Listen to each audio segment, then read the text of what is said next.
Let's move on to another bad person, and one a little closer physically to you, one where close to where I used to live, in the city of Chicago, Illinois, where you live and where I lived for quite some time and love very much, and that is Mayor Rahm Emanuel. He is currently in some trouble over the cover-up of the murder of Laquan McDonald by Chicago police.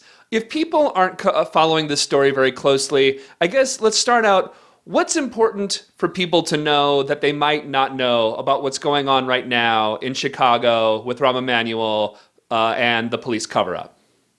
Right. I mean, the bottom line is we have what the Orwellians call a police-involved shooting, which means the cops busting a cap in someone's ass. Much like the sort we've seen, all over the place in, New York and Baltimore and Ferguson, et cetera, et cetera, et cetera. And the difference with this one and why the scandal goes all the way to the top was this shooting occurred in October of 2014.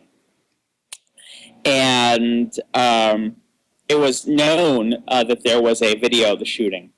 And so an activist made a Freedom of Information Act request for the video. Various sorts of insurgent media types were raising questions about this, all the way up to April of 2015, when Emanuel was in a tough re-election fight. And lo and behold, a day after the election, it's announced that the city and the family have arrived at a settlement, that the family was going to be paid $5 million, and, of course, no admission of fault by the city. And the striking thing about this settlement was it wasn't like they were settling a lawsuit. There had never been any lawsuit filed. So that thing smelled. Someone in the city knew that this was just way, way, way beyond the pale. So basically the Freedom of Information Act request kind of winded its way through the courts. And about 2 weeks ago, a judge finally said, no, you can't hold on to this video.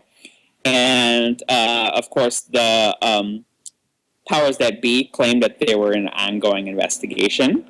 That was their excuse for why they couldn't release the video.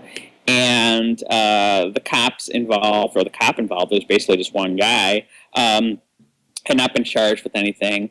And then suddenly one day he's charged with murder.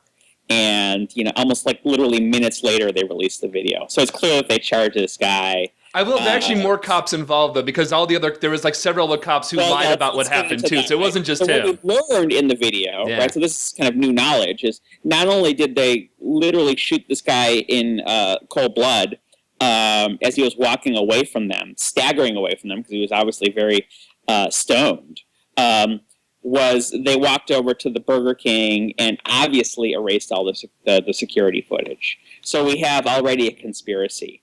And then if you include the Cook County State's Attorney, Anita Alvarez, who was involved in the decision not to release the tape, that suggests an even bigger conspiracy. And then when you realize that cities don't write $5 million checks without the chief executive officer having some say in it, the question is, what did Rahm Emanuel know, and what did he know it? And now that there are two more videos that have recently been released about people dying, in a kid who was running from the police, and another, a guy who was in custody and was tased to death. Basically, we have this metastasizing crisis for Rahm Emanuel, on top of all the usual scandals and corruption that he's dealing with. Yeah, just the idea that somehow he never saw the video, which is what he claimed. It's like, I didn't see it until it was released, which is a complete, obvious load of crap. You actually wrote at The Spectator about a ridiculous interview with Rahm, and that was sponsored by Bank of America, which is very, very telling. And Bank of America and Politico, wasn't it? Talk a little bit about kind of how Rahm deflects these type of questions, and again, how the media kind of lets him get away with it. Well, he lies, right? To return to the theme of the day, he claims murders are down in 2014 when Chicago Magazine did an absolute devastating statistical analysis showing how they completely distort the statistics. He claims that, graduation rates are up when, Catalyst and WBEZ does a statistical analysis completely showing that, they're lying about that. And, in this video with Mike Allen of Politico, he claimed his lie, which I didn't even get to in the article, actually, I think I mentioned it in there, was he couldn't release the tape because there was an ongoing federal investigation, an FBI investigation, when the Justice Department had already said, that's okay, we don't care, you can release the tape.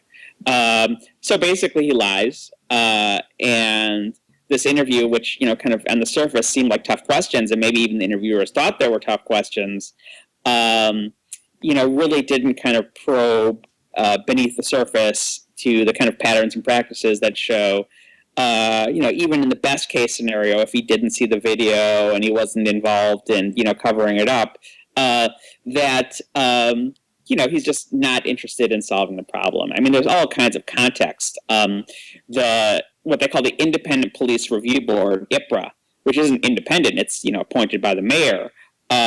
They fired one of their investigators last year who said he was fired because he was the only guy who refused to falsify investigations, right? So now the IPRA chief, today, the news is that he was, he quit or was fired. But the idea that you can kind of just throw these kind of underlings to the lions and, get away scot-free, as John Dean said about, Richard Nixon, he said there's a cancer on the presidency. And in this case, there's a cancer on the 5th floor of City Hall where Mayor Emanuel works.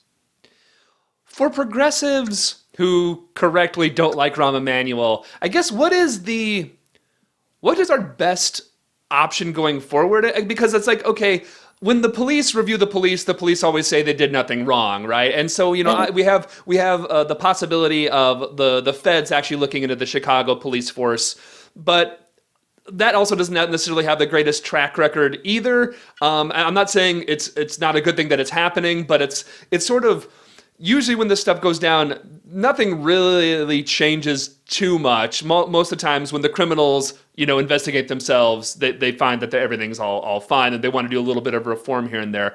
What do you think is like the best case scenario for progressives going forward, specific with Rahm specifically, and then with trying to get Chicago police to actually change how they treat black people? Well, I think it's Rahm Emanuel's resignation. And the tactics for that have been unfolding, and it's pressure in the streets. I mean, there have been protests every day.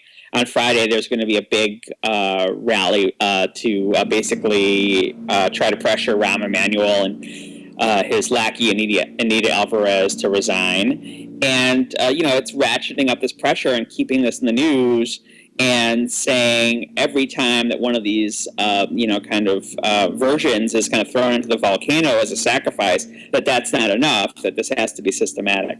So, Rahm's resignation, which basically would be a vote of no confidence in his reelection, which was really a referendum on whether business as usual reform should be governing the city of Chicago, that would be a profound message to the powers that be in Chicago, that be in the Democratic Party, who've kept on kicking this guy upstairs. And Hillary just said she supports him, so that's good right. Timing on her part. Right. Very strange. I think it would be a very profound symbol that would be very hard to ignore among all kinds of stakeholders in this problem.